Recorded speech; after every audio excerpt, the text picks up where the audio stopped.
Good morning. Good morning, Professor. I was the first one to arrive. Congratulations again. Thank you. I'm fine, and you? All right, all right, all right. It's been a good day. I had a early class, 8:30 class. How about you? Is this your first class? Yes, it's my first class. Okay. Is this a busy day for you? Not at all, but I Good. have a lot of things to do. Yeah. I mean, I meant busy quotation marks, man. So, Yes. sorry. Right. So it's good. I had an early class, but I didn't teach the class because there's a student who's on her professional practicum. So I was present, but I was not teaching the class. I occasionally intervene if I'm required to, but again, that's part of the professional practicum process that at least 3 students are having with me. Good morning, Fernanda. Good morning, Camila. Good Good morning. morning. How's life? Pretty good at home. All right. And how do you make it a more enjoyable or endurable life at home? I mean, Yes, in my case, I'm trying to do different things, take advantage of my time because I have plenty of time now. So I'm trying to organize different things every day. I'm trying to cope with everything. right. So you organize your own schedule, try to make it interesting every single day, right? Yes, that's right. That's good. That's good. It doesn't work for me because I can't manage my schedule. The things manage me. The events manage me. So I have to just play along with them, right? Hello, Catherine. Hello, Grace, Gabriel. I think you are just joining the session. How are you doing so far? Sorry, Professor. Why did you call me? I quit the model. I took the model in the other section, so that's Because why I joined the because class. I right because I didn't know that first, and second because you Uh, appeared to me as a suggestion. So I beg your pardon. sorry, Uh, Professor. Yeah, I joined the other model because this model clashes me in the schedule. I had to quit this model, and I got joined it. that today because you called me. I'm going to leave now. Sorry. Yes, Uh, thank you, and I beg your pardon again. I'm really really sorry. I didn't know you were not part of this section. So no what worries, happened again? All right, all no right, worries, got it. Professor. Thank you. All Bye. right, all right, all right. See you. I was very curious, right? Maria Ignacia, morning. Good morning, Professor. How are you? Good, very good, very good. Enjoying the day. Sunny over here, and started a very early today. I started like 6:15 a.m. So had an early start. How about you? Well, here it's actually cloudy and cold. It might rain. I don't think so, but maybe. But it's super cold. And my day started like at 9 with a thesis meeting. So yes, I'm ready to literature. All right, all right, all right. Pichilemu was like that, always cloudy or Yes, overcast. Mm, actually, it's very rare that it's sunny without being cloudy. Uh, but we get used to the weather. hmm I know someone who lived there a long time ago. Her name was, I'm not, I mean, her name is Sandra Perez. Do you know any family by that last name? I know it's quite common, Mm, but no, okay, no. All right. She's not living there anymore. She traveled abroad, and she's always remembering Pichilemo and telling us how she would like to go back at some point of her life. Yes, everybody falls in love with Pichilemu. That's true. Yeah. That's true. That is true. Good morning, Visania.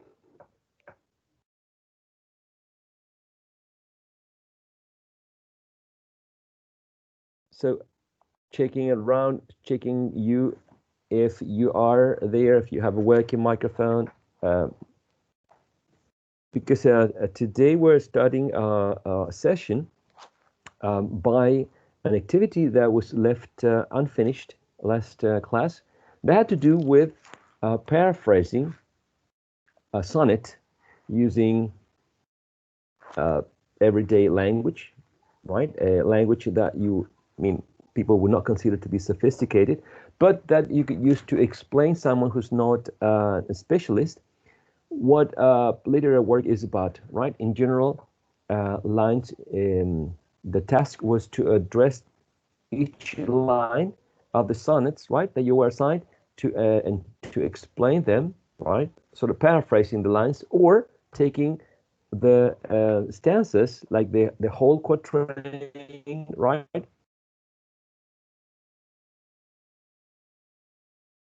The whole three lines, and then addressing each one of them. Okay, so I understand that many of you finished with that activity.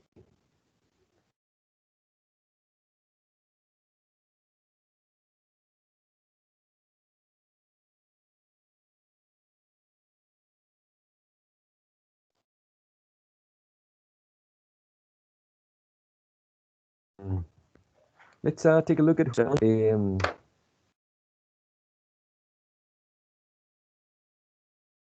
all right, I guess I'm back. I guess because of the internet issues, and let's see. Is anyone volunteering, or you want me to pick someone up? That's right, Carla. Hello, Carla.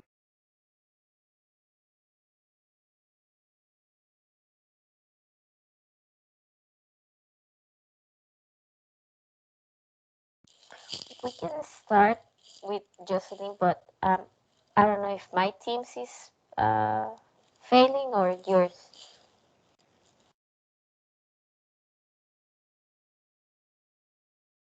Maybe mine.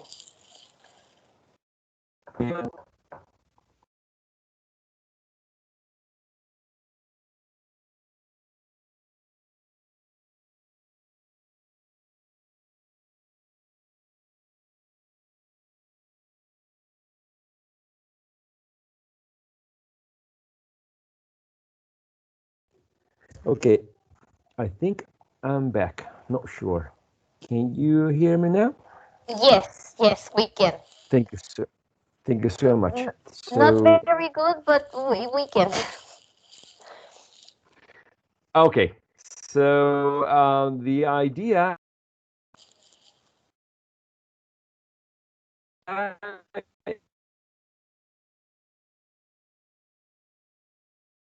is the one that you carried out last session. So, let me see if uh, uh,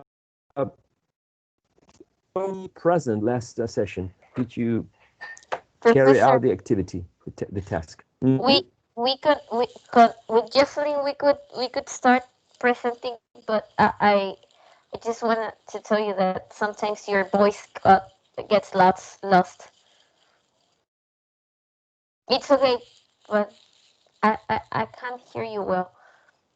But we can start while your internet connection is back. Okay, let me see if I can fix this, all right? Okay. And in the meantime, um, I'll see if. Okay, first in my list I have Camila Quesada. So Camila and Company.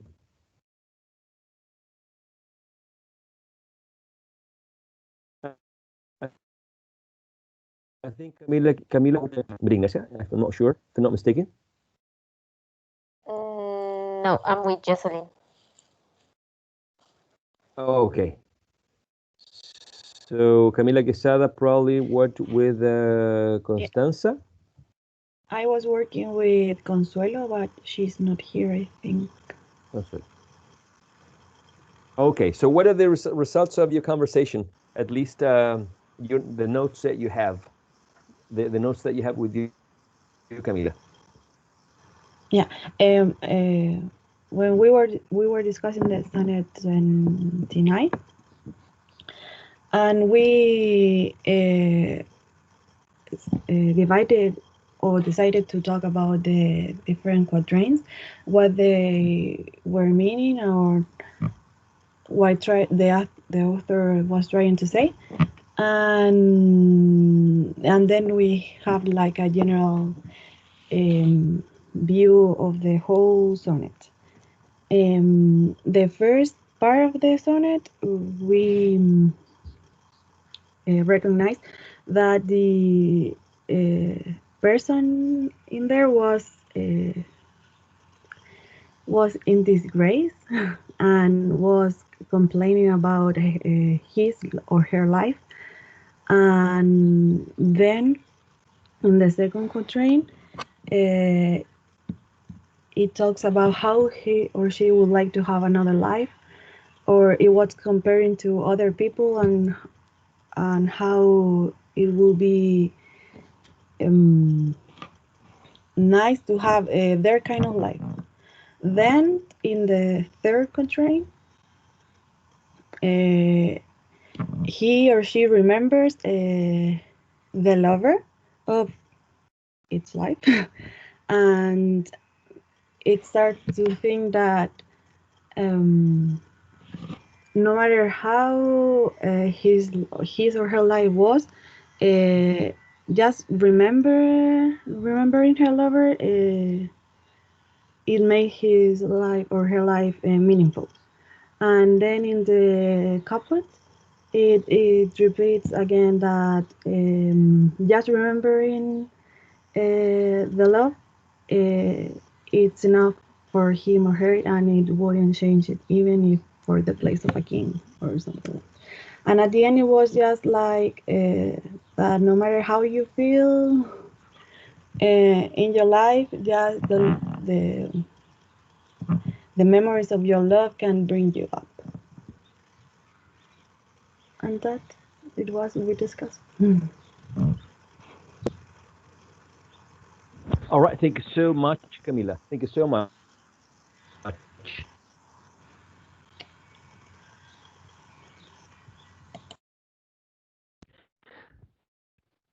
Stanzas, right?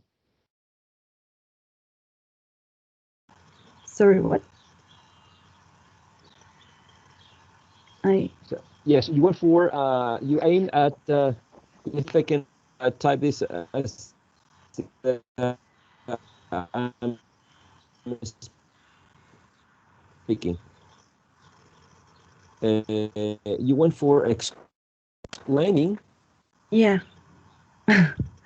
For explaining the each of the stanzas, right? Right? Okay. Okay. All right. Thank you so much, Camila. So let's see if there's another student or another group who can address or tackle a different sonnet. Remember that when you are paraphrasing, is basically you are explaining with your own words, right? What the author meant.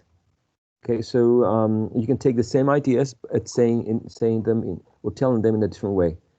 In my list, I have Carla Vendaño. Carla, did you work with anyone here analyzing one of the sonnets last Yes, session? Professor, but I couldn't contact some of my classmates, so I did it myself. Perfect. Which was the sonnet that you worked with? Sonnet 18. Perfect. Would you like to Okay. share something with us, or is it okay if I just? Yes. Okay. Yes, I will share. Okay. Okay, can you see?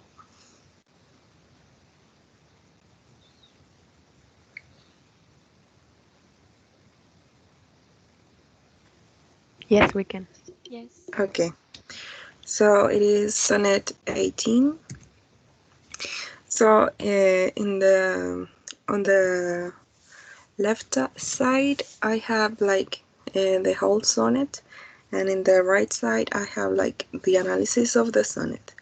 So in line number 1, the poet is trying to compare, is asking like if he can compare his friend to a summer's day. So in line number 2, he is saying that his friend, his love is more lovely and constant than a summer's day. In line number 3, the poet is referring to the weather of May in summer. In line number 4, he's explaining that summer is far too short, and in comparison like to his friend, that his friend is constant and he's there like the whole time. In line number 5, the poet say that the sun it is too hot for the eye, and sometimes it can be very like not annoying, but it could be like an obstacle for you.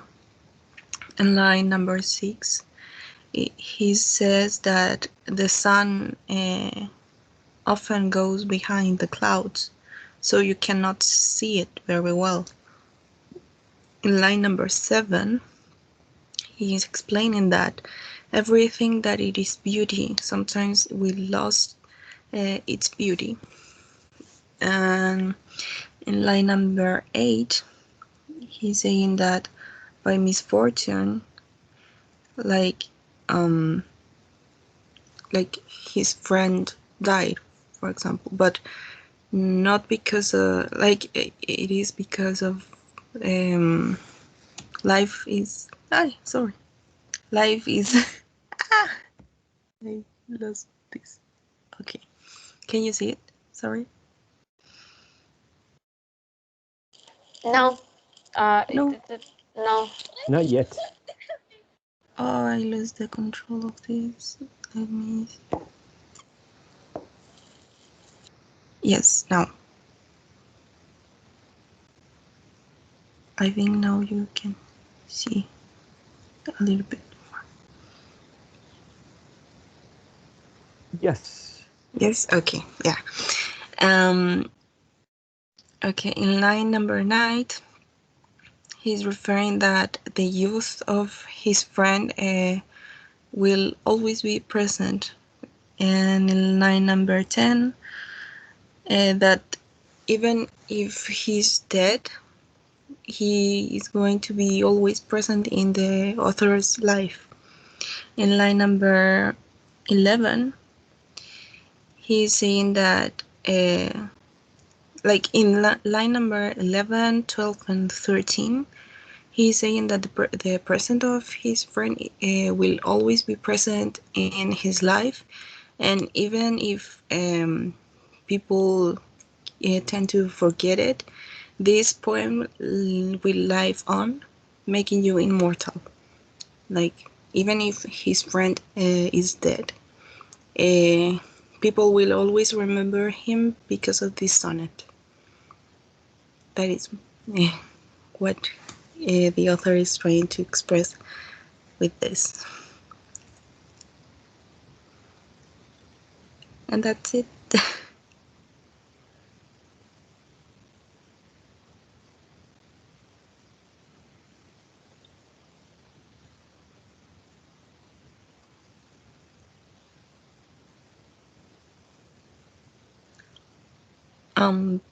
Do you have any question about the lines?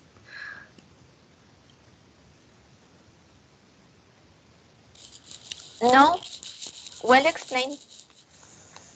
Thank you. I think in the internet of the professor went down again, but I liked it. Yeah, I think that it is very sad and also beautiful because I'm he's here. I'm trying. here. I don't know if you can hear Okay. me. Okay. Well, that's it, Professor.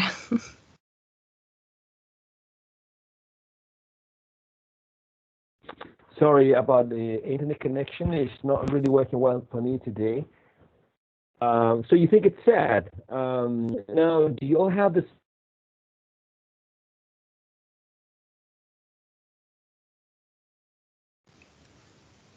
I cannot Same hear you very well, Professor, but yes, I perception. think it is sad, but also it is lovely because he's trying to remember his friend uh, like the good things and everything that his friend make the poet feel, like his friendship, his present.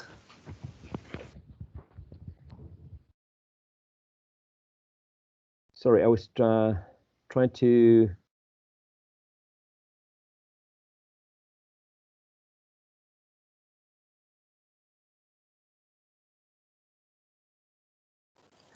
Don't worry, Professor, we understand you. We all been in bad connection days.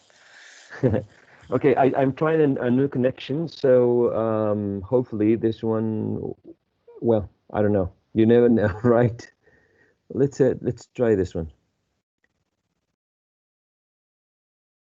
Okay, so I would like to know if you share Carla's perception about the poem, that this is a very sad sonnet.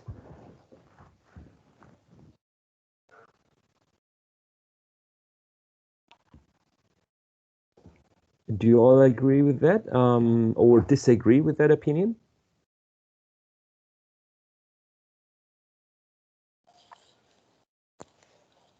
About how she explained the sonnet, I think it was accurate.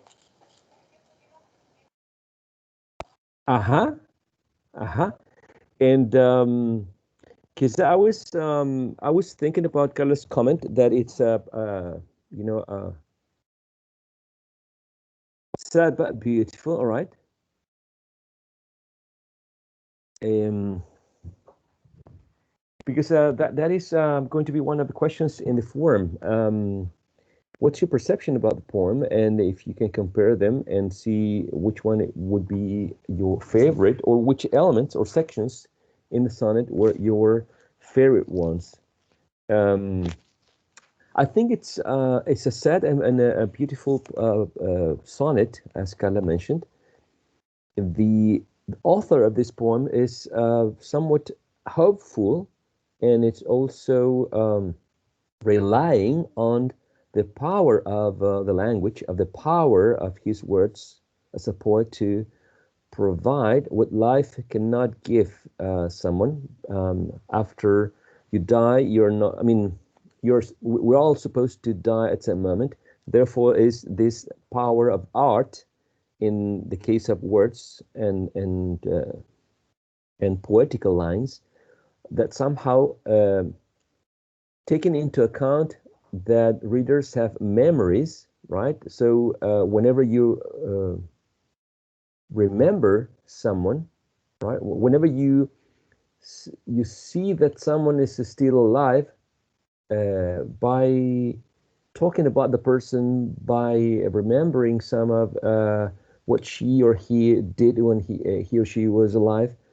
So it's interesting that we have that power of keeping alive people by the moment we spent with them, and in this case, the power of writing someone I mean, writing this piece about someone, it's interesting that there is a ray of hope by saying that as long as someone can read this, and future generations see this and read this, you still are going to come to life. So it's an interesting idea.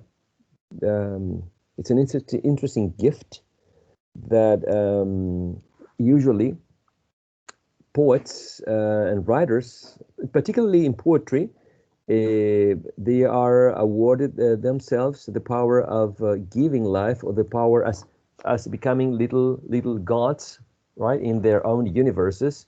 So poets are sort of giving themselves, awarding themselves the possibility of doing deeds that are not particularly human-like providing life to people, creating worlds, right, and designing special rules in these specific universes. So it's an interesting element that's quite common in many poets, because the poets and writers create sort of alternate universes in which they can define what's what normal and what's not. So and it's good to have different perceptions, right? So that was sonnet 18. Thank you so much, Carla. Sonnet 18, and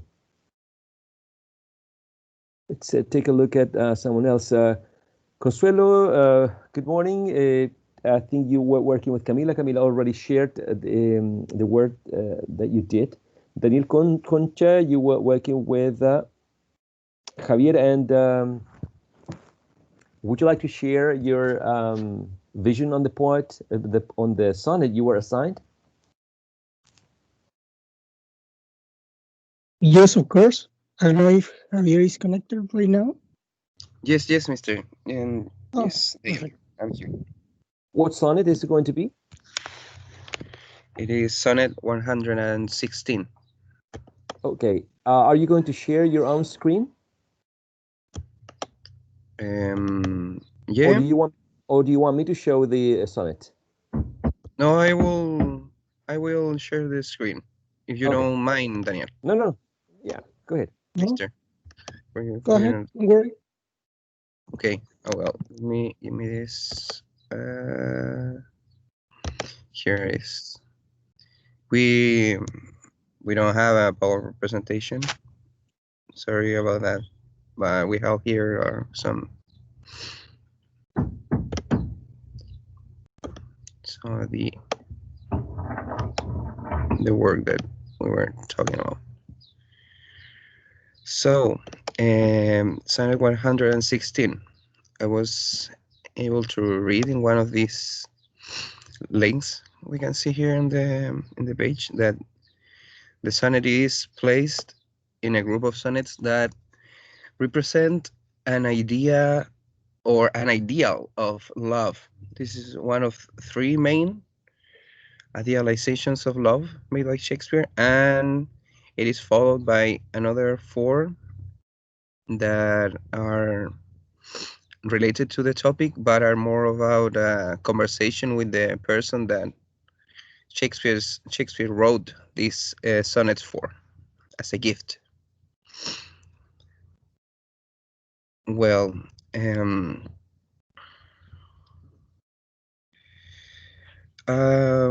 beginning for the first quarter, the what we were able to get from the idea what we were able to get from the sonnets is that the Shakespeare wanted to express that he was not like he was no he does not agree the common idea of marrying because of like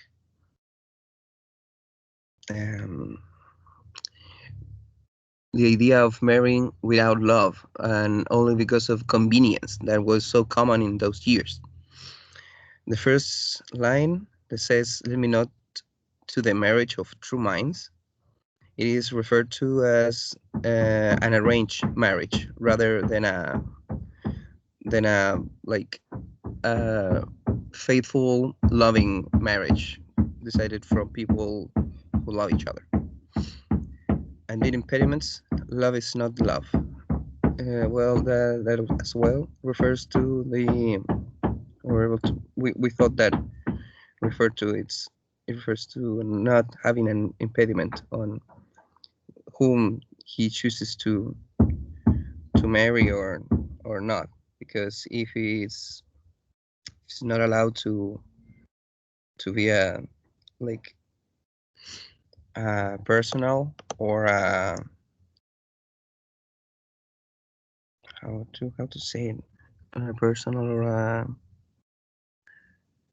well, a true decision from the heart, which alters when it alteration finds. Well, we felt that this line referred to the spontaneous effects that these feelings have on people only when they come up, not something that is decided as it happens in an arranged marriage, or maybe it doesn't because they are arranged and not all the time those marriages work out at the end. And the fourth line, or bends with the remover to remove.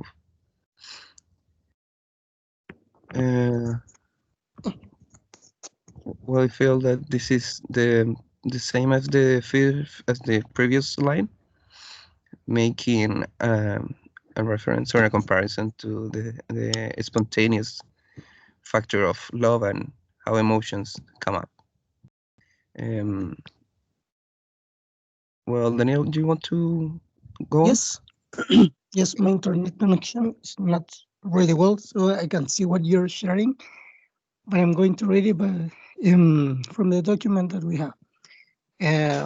The second question explains that the love doesn't change. It remains still, even through hard times, as is in the looks and tempests are never shaken. In this case, it is a start to every wandering bark. It's that love. It means that love guides people who are in love in this case, and he's always present, and it never disappears, even though the person or the couple in this case is going through hard times. And the last line explains that whose words are unknown, although his sides be taken. This means that its value can be measurable, but in this case, the height can be the measurable point regarding love.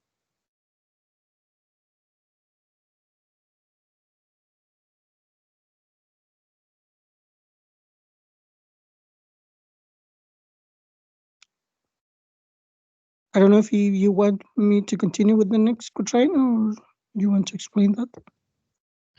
Yeah, sure. If you want to continue, go on. And some Okay. comments.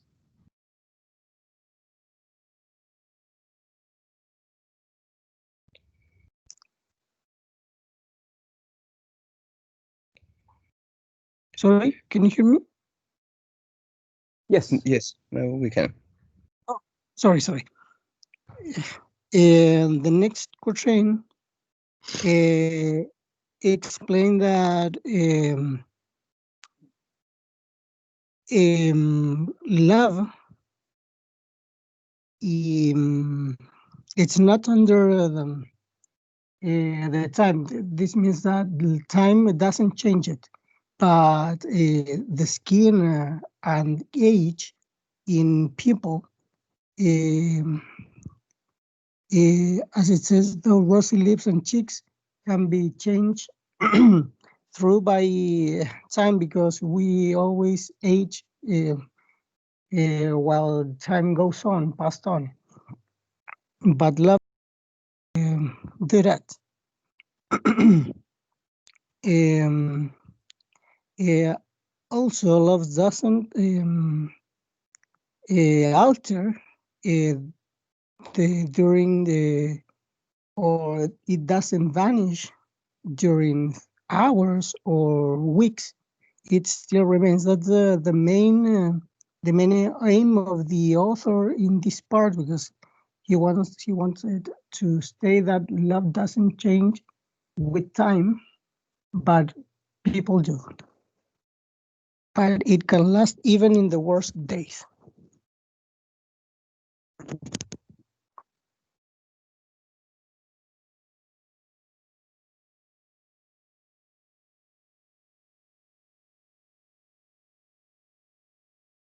And well, the at the end and the finishing couple of the sonnet, it says, If this be error, and upon me proved, I never read, nor no man ever loved."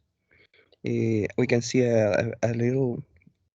We felt like a little paradoxical comparison between the situation, or the, like, the reality of love and the way it happens, in a comparison to Shakespeare, how he felt, the the like the reason, or the real the factual happening of love, and comparison to his ratings, that he likes put it in explains it in a way that uh, it compares with the factual or realistic um, action of him writing, like something that comes out from um, that comes spontaneous from the oh, I don't know, I forgot the word, this word, the things that make you, oh,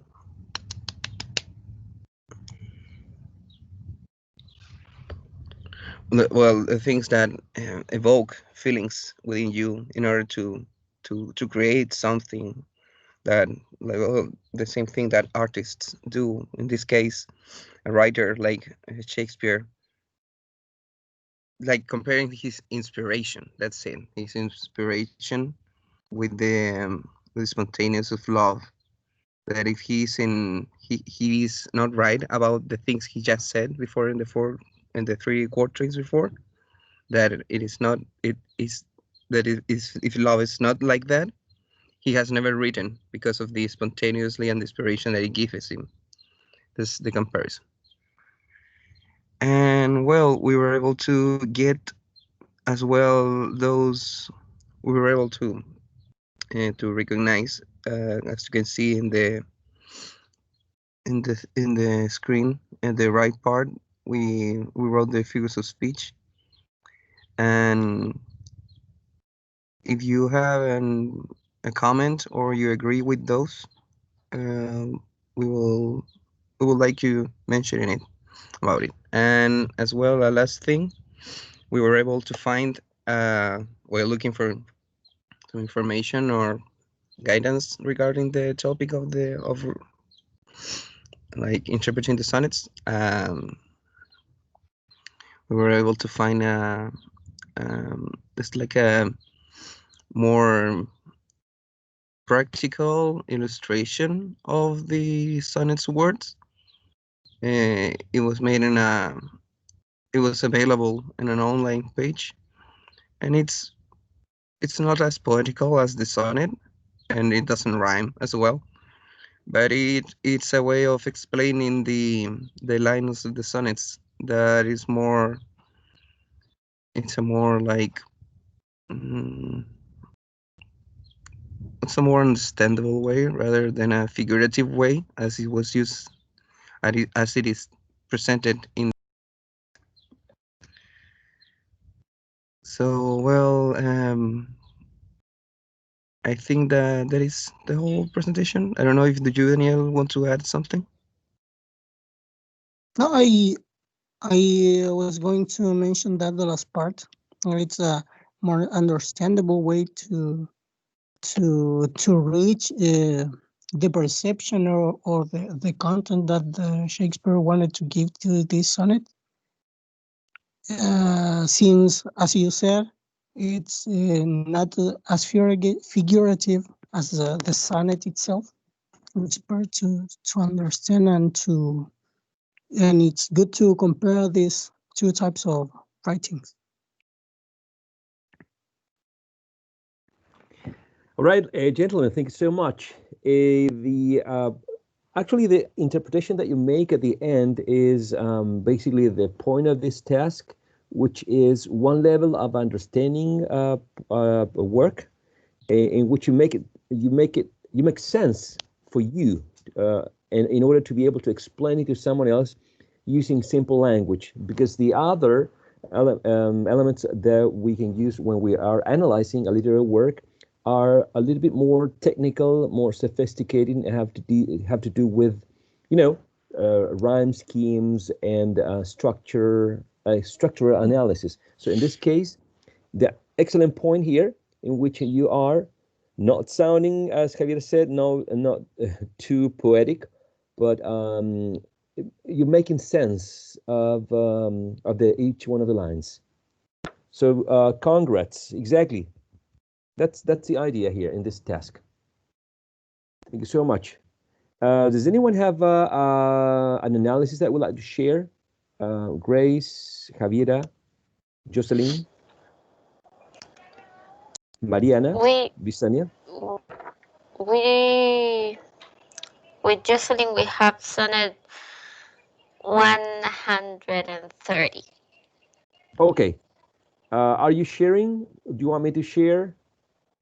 You can share. We didn't prepare a PowerPoint, but we do analyze we did analyze the point. Perfect. Josie, are you there? Yes, I'm here. Okay, first of all, we were confused about how to do it because this sonnet has like two ways of understanding. Maria Ignacia understood one thing and I understood another thing, but finally we decided to explain our points of view, and also we translated to our modern English this sonnet. So we can start. Yes, we can start by explaining you the poem as we translated, and then we each of us will explain how we did understand the poem, the sonnet, because we spent a lot of our conversation trying to agree on something because it is open to interpretation. So, Professor, can you share the sonnet, please?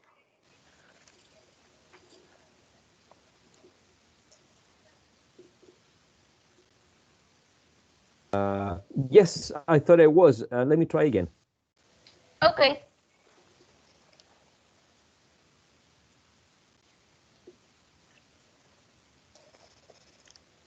Here we go.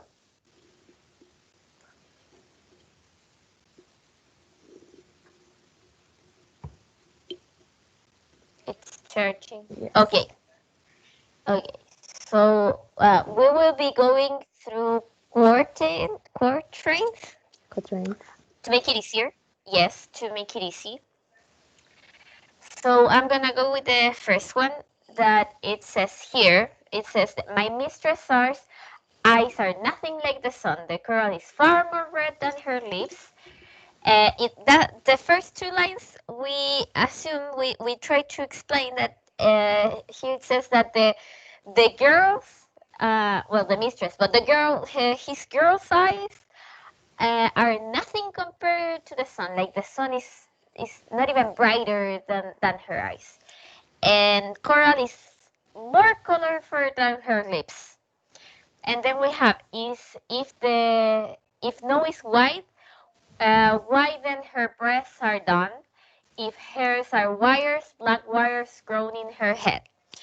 Here we have that her skin tone is not fair and white, but brown, and her hair is not golden, but black.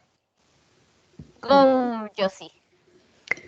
The second quatrain is I have seen roses damasked, red and white, but no such roses see I in her cheeks, and in some perfumes is there more delight than in the breath that from my mistress reeks.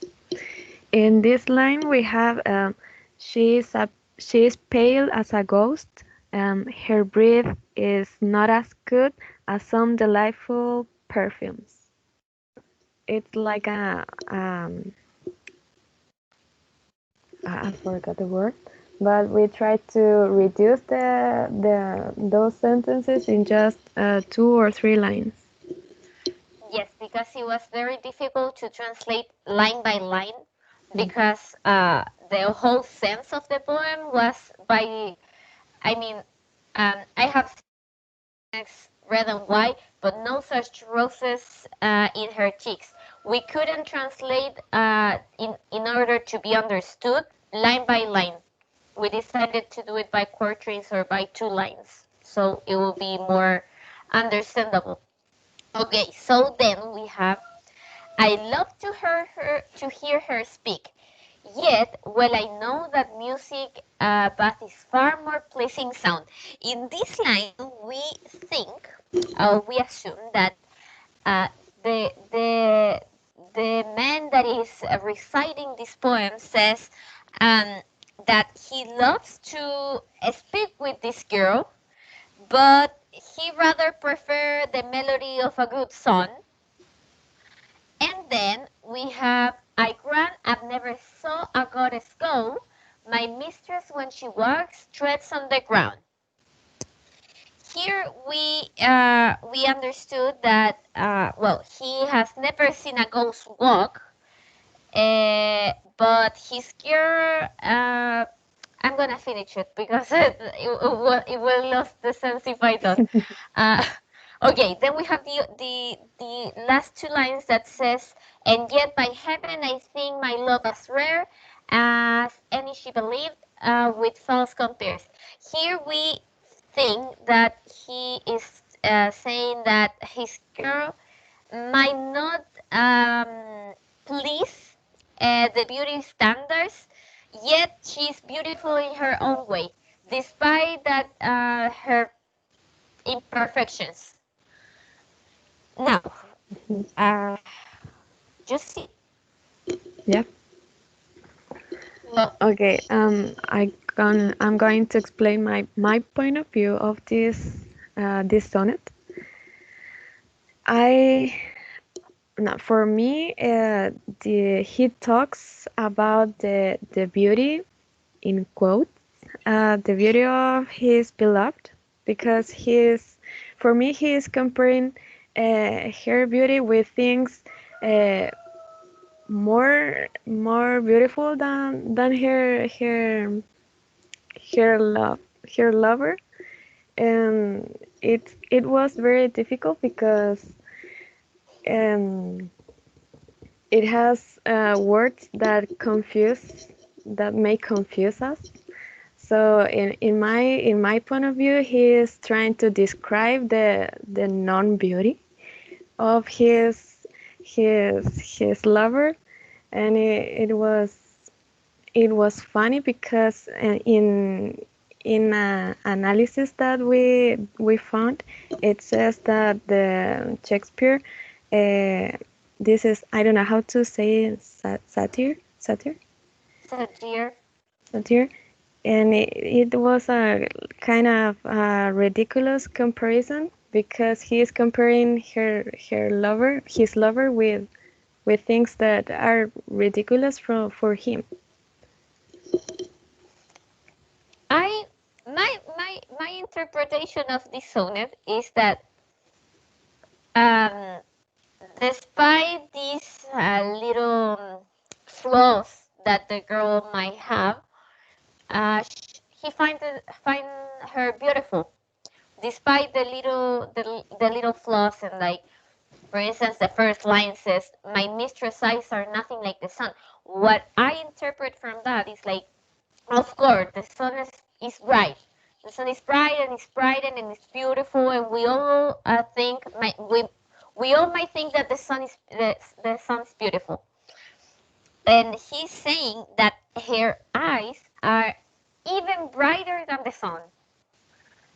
And for that, I think that he is referring to the beautiness of this girl, the mistress, um, saying that despite these little flaws that she might have, she is beautiful in her own way, and then of course we read and we understood that this poem is a satire, and actually Shakespeare is laughing at the, I would say, corny literature, corny poetic, corny um, romantic poetry that existed on those years. Satire. Yes, thank you, Professor. Satire. I can't say it, but yes, that was our analysis. That um, it was hard to agree on some point, because when we started, uh, we we we both had different point of views today. I think that he is telling her lover that despite the flaws, she's beautiful, and Josie thinks the other, that like something contrary on that. So yes, but we do Great. know that this is a satire, and that for the romantic poems that existed on those years. Exactly. Romance, romance in terms of not the what we know now in modern days, romantic view. Romance and romantic have a perspective from the literature perspective or literary perspective. And romance, meaning the genre in which usually knights. If you remember one of the tales, one of the Canterbury tales that was discussed by Daniel, Javier, and Christian, the was a sort of a hint to romance in which knights would fight for specific honorable reasons, and there would usually be a woman who's going to be the one that they would court and would um, one that they would pursue, not in sexual with a sexual connotation, but with a more sort of spiritual, ethereal connotation. So Shakespeare is sort of mocking this ideal vision of a woman, ideal vision of the loved one, not of a woman, but of the loved one, in which the loved one is so perfect that is brighter than the sun, whiter than the snow, cannot you will not see the loved one walking on earth because it's such an ethereal, spiritual creature. So this highly appreciation of the beloved one that makes it perfect by making it unnatural. All right. And in this, the last couplet, that was the discussion. And I really like when people disagree, because you are comparing arguments and trying to see if you can convince the other one, or you can reach middle ground, right? It's interesting because he is actually stating that the lover, the mistress, is as beautiful as any woman. The poet knows that her beauty is plain, is regular, is not something outstanding. But he is mocking this misrepresentation, this exaggeration in the comparisons that other poets have made in the other sonnets written. So there is a sort of a misrepresentation of beauty in the other poems, because someone who's natural can also be perceived as beautiful, and the lover doesn't have to be compared to natural elements and being, as I mentioned before, whiter, more perfect, redder, or smell